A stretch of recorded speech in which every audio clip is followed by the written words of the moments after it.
This is related to something I wrote last week. Don't be so worried about people who imitate your work. They only know the what, but not the why. If you stopped being creative, so would they.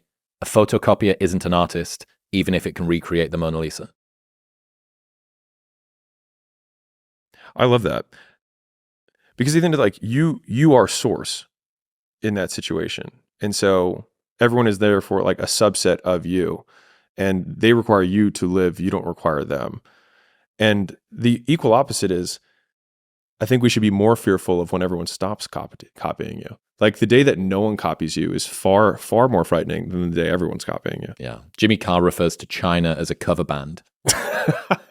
You know, That's great. Yeah. It's like they're the cover band of the Beatles. And he says, you know, they're good. And in many ways, they're able to produce things at more scale and so on and so forth, but they're not driving the innovation forward in that same way.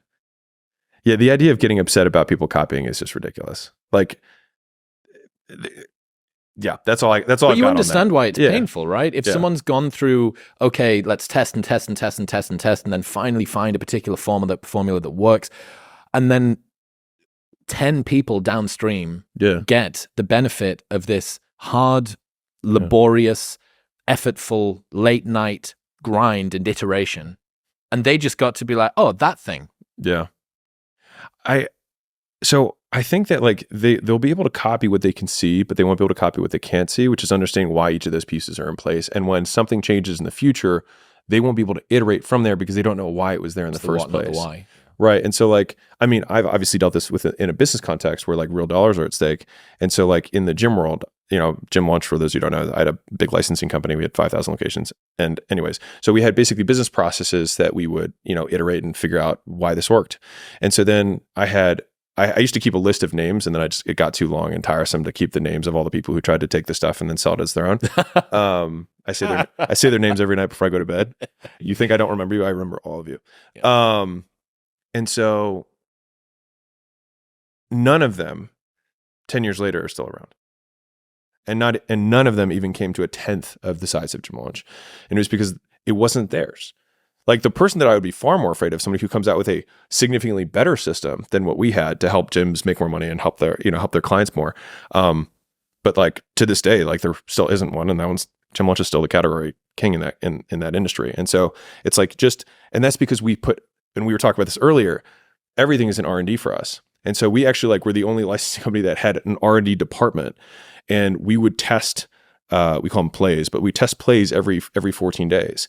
And so we'd spend 50 or 100 grand on just a test. We'd be like, all right, let's test this new marketing campaign. Or we'd say, hey, let's test this new high ticket sales process. Or hey, what if we tried to sell memberships via chat? Let's just give it a shot, see what happens. And honestly, 70% of the time, it was worse than the control. Like it didn't work as well. And what we would do is we'd present it to the licensees and say, hey guys, guess what we just spent 50 grand on that you don't have to spend money on? Look at the results of this sell memberships Total via dog chat. shit. Yeah. The thing is that most people are actually really happy to know that it didn't work, because it felt like they were scratching an itch. Like, oh great, I don't have to do that one. Yeah. Like someone did that test for me.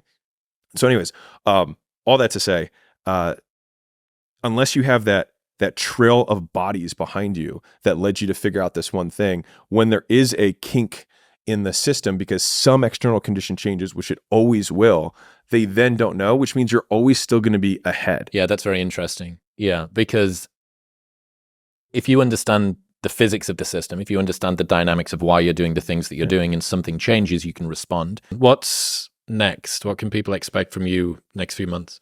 Well, all my effort is in the Skool Games. So we're, I can talk about them. I can not talk about them. Yeah. So I just made the biggest investment of my life. I'm now co-owner of Skool.com. It's a platform where you can build what you want to build, learn what you want to learn. And schools will give you the tools, the community, and the education to help you. And so we've actually created a whole thing where people can start all this stuff for free. Because I believe my whole platform has been education. That's what I believe in. I think the education system is broken, and teachers don't get paid or given the resources to actually teach students, and they're supposed to teach tests that they know don't help students. Students get educated on stuff that doesn't matter in the real world, and they go into mountains of debt for a piece of paper that doesn't make them anything to pay off the debt that they're in for the rest of their lives. And I hate all of it, which is why we started making the content that we do. And so this is one big investment that I'm doing to try and make my small dent towards helping fix that. And I obviously talk about business. That's what I know. Okay. But one person can't do that. Like I can't change. I mean, I can try, but like, I don't think one person's going to change the world. And so, I wanted to invest in a platform that would help other people do that for one another. And so whether it's like, you know how to paint and you want to teach people to paint, you know how to fix Hondas and you want to teach people to do that. Like there are so many more useful skills that we can trade with one another. And I think Ben Franklin said, there's no more noble a deed than to help another know more, to educate. And I wholeheartly believe that. And so, I mean, that's what I'm investing my dollars and my time into. And so, yeah, that's like my whole next year in terms of what I'm investing. Obviously at acquisition.com, we continue to invest. We're a family office. And so if you have a business that you want to sell or scale, you can hit us up.